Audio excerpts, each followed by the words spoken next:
നമ്മളെല്ലാവരുടെ ആഗ്രഹമാണല്ലേ ഒരു pro player ആവണം എന്നുള്ളത്, നല്ലൊരു പ്ലെയർ ആവണം എന്നുള്ളത്. എന്നാൽ നല്ലൊരു പ്ലെയർക്ക് വേണ്ട ക്വാളിറ്റി എന്താണ്?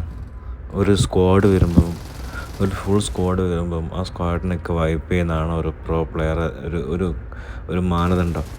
എൻ്റെ ഒരു കാഴ്ചപ്പാട് പ്രകാരം നല്ലൊരു പ്രോ പ്ലെയർ ആവുക എന്നുള്ളത് നല്ലൊരു മനുഷ്യൻ കൂടി ആവുക എന്നുള്ളതാണ്.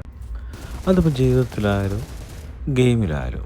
നമ്മളിപ്പോൾ ഗെയിമിൻ്റെ എടുത്ത് നോക്കുകയാണെങ്കിൽ, മാനദണ്ഡം എടുത്ത് നോക്കുകയാണെങ്കിൽ, ഒരു പ്രോ പ്ലെയർക്ക് ഉണ്ടാവേണ്ട ഏറ്റവും നല്ല ഒരു ഒരു ഗുണം എന്ന് പറയുന്നത് ഒരു ടീമിനെ മാനേജ് ചെയ്യുക എന്നുള്ളതല്ലേ. അല്ലാതെ ഒരു സ്ക്വാഡിനെ മൊത്തം വൈപ്പ് ചെയ്തിട്ട് സ്ലോ മോഷൻ നടക്കുന്നതാണ് എന്ന് എനിക്ക് തോന്നുന്നില്ല. ഒരു ടീമിന് ആവശ്യമുള്ള പവർ ഗേവ് ചെയ്യുക, ടീമിന് ആവശ്യമുള്ള കിറ്റ് കൊടുക്കുക, ഗണ്ണുകൾ കൊടുക്കുക, സപ്പോർട്ട് ചെയ്യുക.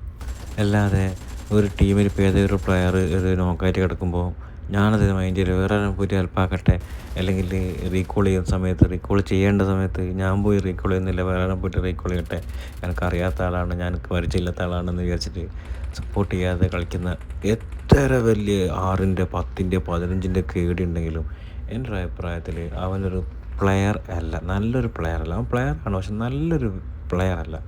നിങ്ങളുടെ അഭിപ്രായം നിങ്ങളൊന്ന് പറയട്ടെ.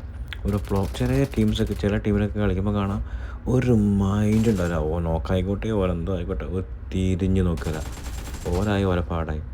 അതേസമയം മറ്റേ ആ പ്രോ പ്ലെയർ വീണാലോ ഹെൽപ്പാക്ക്, ഹെൽപ്പ് ഹെൽപ്പ് ഹെൽപ്പ് എന്ന് പറഞ്ഞിട്ട് ഇങ്ങനെ മെസ്സേജ് വർത്തിരിക്കുക, റീകോളും ചെയ്യില്ല, ഒന്നും ചെയ്യില്ല. ഒരുമാതിരി പ്ലെയേഴ്സ് ഉണ്ട് കേട്ടോ. അതേസമയം ചില സമയത്തൊക്കെ കളിക്കുമ്പോൾ ഭയങ്കര, ചിലപ്പോൾ ഇത് ബംഗാളിയോ പാകിസ്ഥാനോ ഏതൊക്കെയോ ആയിരിക്കട്ടെ, ഭയങ്കര സപ്പോർട്ട് കളിക്കുമ്പോൾ എന്തോ ഒരു സുഖം ഉണ്ടാകും നമുക്ക് കളിക്കാൻ. അങ്ങനത്തെ ഒരു പ്ലെയർ ആവണമെന്ന് ആഗ്രഹം ഉണ്ടെങ്കിൽ നിങ്ങളുടെ ടീമിൽ റാൻഡമായിട്ട് കളിക്കുന്ന സമയത്ത് നിങ്ങൾക്ക് കിട്ടുന്ന പ്ലെയേഴ്സിനെ നിങ്ങൾ സപ്പോർട്ട് ചെയ്യുക, മാക്സിമം റിവൈവ് ചെയ്യുക, റീകോൾ ചെയ്യുക, സാധനങ്ങൾ കിറ്റുകൾ കൊടുക്കുക, അങ്ങനെ സപ്പോർട്ട് കളിച്ചേക്ക് നിങ്ങൾ 100% നിങ്ങൾക്ക് നല്ലൊരു പ്ലെയർ ആവുകയും ചെയ്യാൻ പറ്റും, നല്ലൊരു മനുഷ്യനാകാൻ പറ്റും. ഈഗോ ഇല്ലാണ്ട് കളിക്കുക.